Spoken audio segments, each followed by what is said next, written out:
நண்பர்களே வாங்க நாம் இன்னைக்கு சிவப்பு அவலில் புட்டு செய்கிறத பார்க்கலாம். அதுக்கு நான் 1/2 கப் அளவில் சிவப்பு அவல் எடுத்திருக்கேன். இதில் 2 ஏலக்காய் எடுத்திருக்கேன். கொஞ்சமாக இதில் உப்பு சேர்த்துக்கோங்க. இதை நாம் மிக்சியில் போட்டு பவுடராக அரைச்சி எடுத்துக்கலாம். பாருங்கள், நான் இதை பவுடராக மிக்சியில் போட்டு அரைச்சி கொண்டு வந்துட்டேன். இப்போது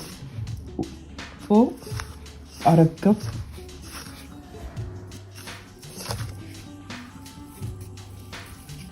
இப்போ பாருங்கள், 1/4 கப் வார்ம் வாட்டர் எடுத்துக்கோங்க.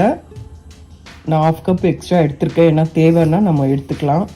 கொஞ்சம் கொஞ்சமாக தண்ணியை ஆட் பண்ணி நம்ம புட்டு மாவு எப்படி பிசைவோமோ அதே மாதிரியே இதை பிசையணும். இந்த மாதிரி தண்ணியை ஆட் பண்ணி கொஞ்சம் கொஞ்சமாக ஆட் பண்ணி எல்லா மாவையும் நாம் இந்த மாதிரி பிசையணும்.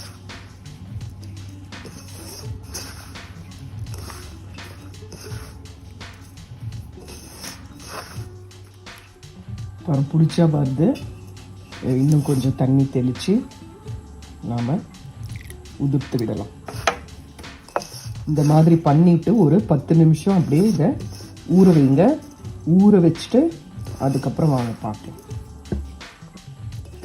பாருங்கள், நல்லா சிவப்பரிசி மாதிரியே சூப்பராக இருக்கு பாருங்கள். இந்த சிவப்பரிசி அவல், நாம் சிவப்பரிசி புட்டு செய்வோம் இல்லைங்களா, அதே மாதிரியே இந்த சிவப்பரிசி அவல் நல்லா பாருங்கள் எவ்வளோ அழகாக சூப்பராக புட்டு மாதிரியே நம்ம தண்ணி போட்டு பிசைஞ்சாச்சு. பாருங்கள், இப்படி பிடிச்சா அது வருது பார்த்தீங்களா? அவ்வளோதான். இந்த ஸ்டேஜ் வந்தால் தான் நீங்கள் பிசைஞ்சது கரெக்டு.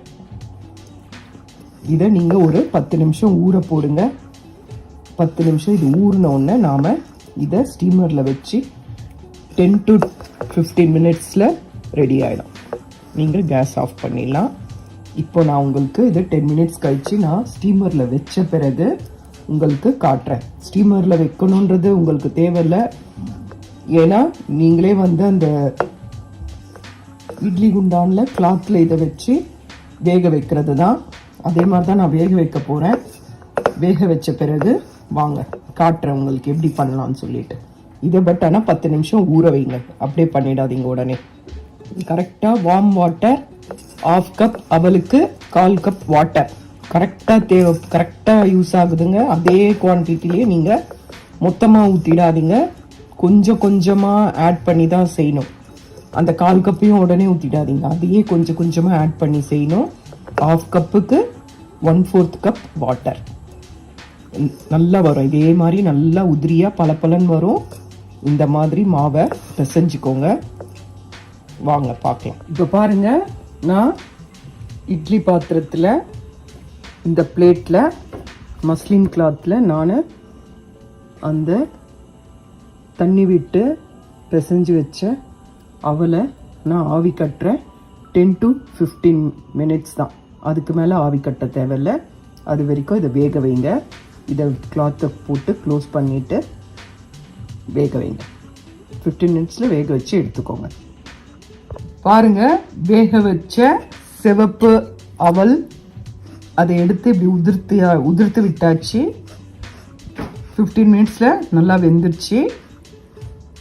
இப்போ நான் ஒரு ஸ்பூன் நெய்யில் முந்திரி, திராட்சை, தேங்காய் இது 3த்தையும் அதில் வறுத்து வச்சுருக்கேன். அதை நான் இதில் ஆட் பண்ணிக்கிறேன். ஆட் பண்ணிவிட்டு நாம் இதில் ஒரு 1/4 கப் சுகர் ஆட் பண்ணிக்கிறேன். உங்களுக்கு ஒயிட் சுகரோ இல்லை ப்ரௌன் சுகரோ நீங்கள் எது வேணாலும் நீங்கள் இதில் ஆட் பண்ணிக்கோங்க. உங்களுக்கு தேவையான அளவு நீங்கள் சுகர் எடுத்துக்கோங்க. நான் 1/4 கப் சுகர் மட்டும் ஆட் பண்ணுறேன்.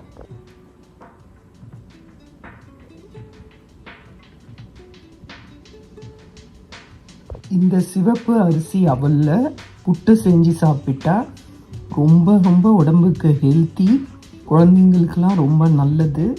அதனால் இதை நீங்கள் ரொம்ப செய்கிறதும் ரொம்ப ஈஸி.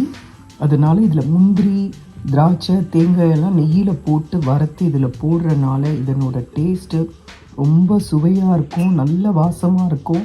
அதனால் இதை செஞ்சு பாருங்கள், ரொம்ப நல்லாயிருக்கும். செஞ்சு பார்த்து உங்கள் குழந்தைங்களுக்கும் கொடுங்க. இது ரொம்ப நல்ல டிஷ்ஷு, ரொம்ப ஈஸியான முறையில் ரொம்ப சீக்கிரமாகவே செஞ்சிடலாம்.